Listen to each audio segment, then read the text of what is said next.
Okay, so this is a quick run through of the core requirements for trainees to keep a training contract record and how our web-based software Online Mentor can provide a really cost-effective, quick, easy, compliance and best practice solution for US law firms. Okay, a quick refresher then on the key requirements. The idea of keeping a training contract record has been kicking around for years and years and years, but in 2011 the SRA actually turned the screw and for the first time actually put it in the main body of the training regulations that this is something they expect law firms to make happen. And so for the first time there is a clear requirement in the training regulations for firms to ensure that trainees keep a regular and adequate training record. For the first time, training principals were actually name-checked to ensure that trainees are doing this. And not only must trainees be keeping the training record up to date, but it must also cross-reference to the SRA's practice skills standards, which is in effect a competency framework across 8 headings with about 90 discrete component parts. So things like research, things like drafting, things like communication skills. Trainees, when they're keeping their training contract record, should be cross-referring to these standards. Supervisors as well have a clear role to play in this. You know, they are the guardians of the trainees in terms of making sure that they get that coverage against the practice skill standards, but they also have a role and a responsibility to play in making sure that trainees keep the training record up to date. And note that from the 1st of July this year, the SRA, in its proposed new SRA Training Regulations 2014, is going to impose a new requirement on supervisors to verify training contract records, which is in effect going to be a heightened form of the kind of sign-off which many firms ask their supervisors to do in relation to training records from time to time. Now, historically, training contract records have been a sort of a 20th century paper-based exercise. Here's the SRA PDF on their website. At many firms, it's simply a case of printing this off, from time to time and filling it in. In the 21st century, we think there's a better way of doing this. And so, for example, you have the option of having your very own online mentor platform with your own firm-specific branding on there, your firm-specific practice areas and KPIs to the extent that they're relevant. And trainees therefore have something to log into on a regular basis, and which allows them very quickly, very effectively to break up the key bits of experience which they want to capture, say what it is that they've done and what it is that they've learned and taken out of that experience. Now, one of the key USPs of the Online Mentor platform is that, if you're trying to do this in paper-based form, you then have this awkward point where you're supposed to cross-refer to the SRA practice skills standards and kind of reverse engineer your references to those key skills and competencies into your, PDF form or your Word form. Whereas actually our system says, well, why don't we just make it very, very easy? We provide a series of tick boxes where we've summarized the key SRA practice skills standards in simple form. Trainees tick the ones which apply, click submit, and then they move on. Really, really effective way of doing it. And actually what happens is that trainees begin to absorb, the competency framework, the practice skills standards. They know exactly where each of these component parts are. And also, the system, of course, remembers, because it's online and there's a database sitting underneath this, the system remembers how many times you've done something.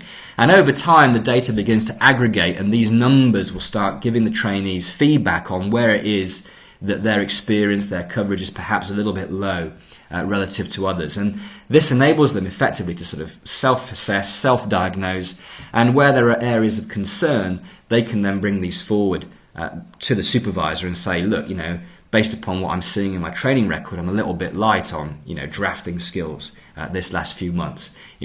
Could we have a chat about that?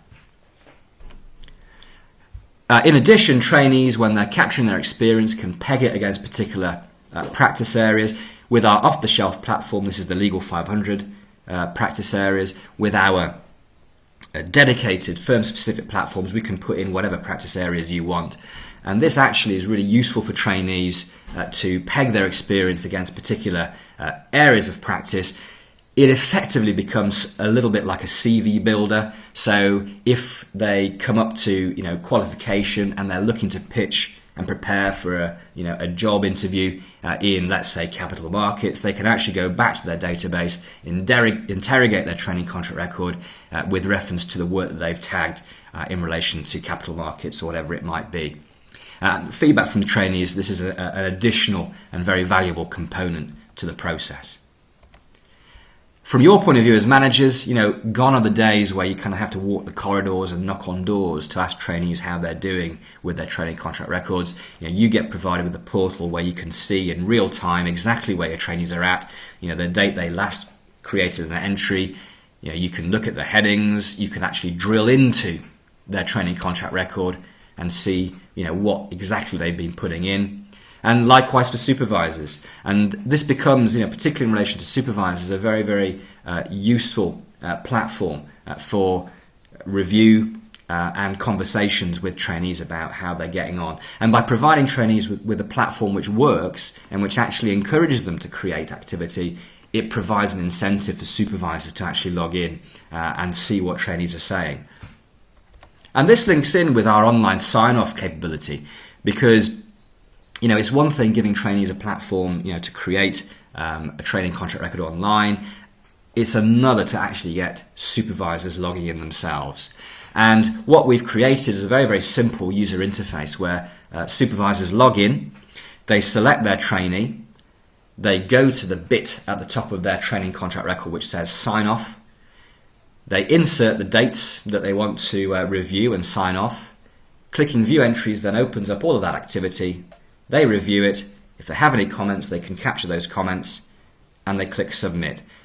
And it's as simple as that. And that sign off then gets captured centrally in a reports area which you have access to, and enables you to see exactly who is signing off and who isn't. Every time there's a sign off, there's a name stamp and a date stamp. Really, really effective way of keeping control and visibility around sign off. And again, dispenses with the need to do it in paper-based form. So in summary then, a really easy to use platform which trainees prefer to paper-based systems. It provides full compliance with the SRA training regulations. It's really easy for you to see where trainees are at, including if they go off to overseas offices, for example, they can still update their training contract record online. We provide you with regular monthly reports which identify any inactivity or weak links amongst your trainees so that you can prod and encourage them. They're creating dynamic data here in relation to SRA competencies and where relevant, firm-specific KPIs. It provides trainees with an L&D tool, which they can use to actually guide their own development and interrogate, their coverage against the key SRA KPIs. And as such, it becomes, a really very valuable preparation and discussion platform, which provides for better mid-seat and under-seat reviews. Better because trainees, will go into their appraisals, mid-seat, under-seat reviews, with some concrete examples of what it is that they've done, which they can talk to their supervisors about. Some concrete evidence, and also evidence which links to to progression against competency. So if there's any issues around lack of drafting experience, trainees can actually raise that at their performance reviews and have a proper evidence-based discussion with their supervisors. And one of the things that I'm interested in is whether there might be interest effectively in a US firm's platform on a sort of a consortium type basis where primarily but not exclusively aimed perhaps at those smaller London offices, where we could provide a dedicated US branded platform with all of the US specific practice areas collated from all the firms who want to be involved in the consortium, so that all of the practice areas are there. The platform is cost effective at the best of times. By doing it in this kind of consortium way, it would be even more cost effective because we would waive our usual system setup fee, which is several £1,000s. and potentially we can waive our minimum license fees as well. So typically, it's not really worth our while to do this for anything less than £1,500 per year. But on a consortium basis, if you've got 1 or 2, 3 trainees, actually we'll waive that so that you can have access for your trainees for just a few £100 a year. In addition, we'd be happy to sort of throw in a wraparound support package, led by me, where we'll keep you up to date with all of the SRA changes to trainee development. There's a lot of changes, by the way, due to come on stream between now and 2018. We'll keep you fully up to speed with that.